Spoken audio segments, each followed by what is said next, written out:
America ने एक बार फिर यमन में हूती विद्रोहियों के ठिकानों पर जबरदस्त हवाई हमला किया। इस हमले में हूती नेता के सिक्योरिटी चीफ की मौत हो गई है।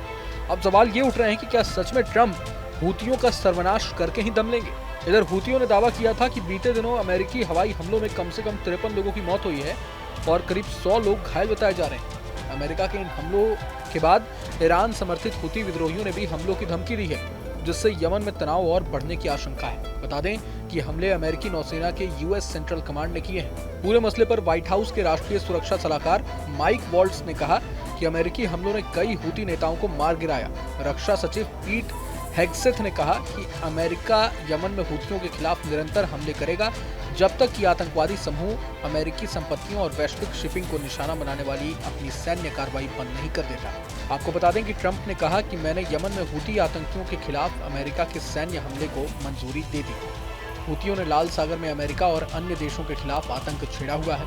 हमारे जहाजों और एयरक्राफ्ट पर ये लोग हमले कर रहे हैं। इनके प्रति बाइडेन का रवैया कमजोर था, जिस वजह से हूतियों के इरादे बुलंद हुए। उन्होंने कहा कि 1 साल से अधिक समय से अमेरिका का कोई भी व्यावसायिक जहाज सुरक्षित तरीके से लाल सागर की सुएज नहर से होकर नहीं गुजरा है। अमेरिका का आखिरी युद्धपोत इस रूट से 4 महीने पहले गुजरा था, जिस पर हूती विद्रोहियों ने दर्जन भर से ज्यादा हमले किए थे। ईरान समर्थित हूती विद्रोही अमेरिकी जहाजों पर मिसाइल से हमला करते हैं। इससे हमारी और वैश्विक अर्थव्यवस्था को अरबों डॉलर का नुकसान पहुंचा है और निर्दोष लोगों की जिंदगी को भी खतरा हुआ है।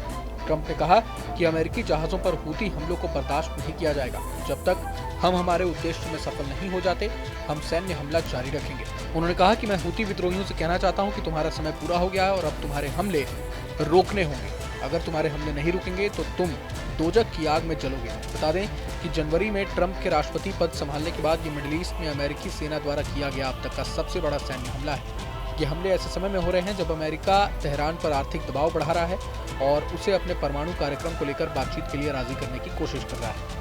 बता दें कि यमन के एक बड़े हिस्से पर नियंत्रण रखने वाले हूती विद्रोही लगातार लाल सागर में अमेरिका, ब्रिटेन और इजराइल के व्यावसायिक जहाजों को निशाना बना रहे हैं। पिछले साल के आखिरी कुछ महीनों में ही हूती विद्रोहियों ने लाल सागर गलियारे में 70 से अधिक जहाजों को मिसाइल और ड्रोन से निशाना बनाया था।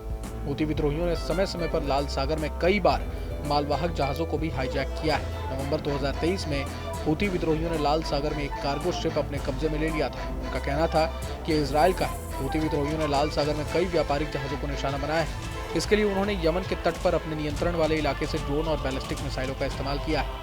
हूती विद्रोहियों का कहना है कि वे इजराइल, अमेरिका और ब्रिटेन से जुड़े जहाजों को निशाना बनाते हैं ताकि गाजा पट्टी में इजराइल हमास युद्ध समाप्त करने का दबाव बनाया जा सके। वहीं इन हमलों को लेकर अमेरिका का कहना है कि हूती विद्रोही लाल सागर में लगातार उनकी युद्धपोतों को निशाना बना रहे हैं और इसलिए अब उनकी उल्टी गिनती शुरू हो गई है।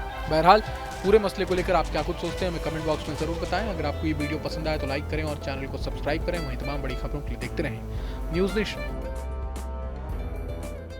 न्यूज़ नेशन अब व्हाट्सएप पर खबरों की ताजा अपडेट के लिए न्यूज़ नेशन के इस QR कोड को स्कैन करें।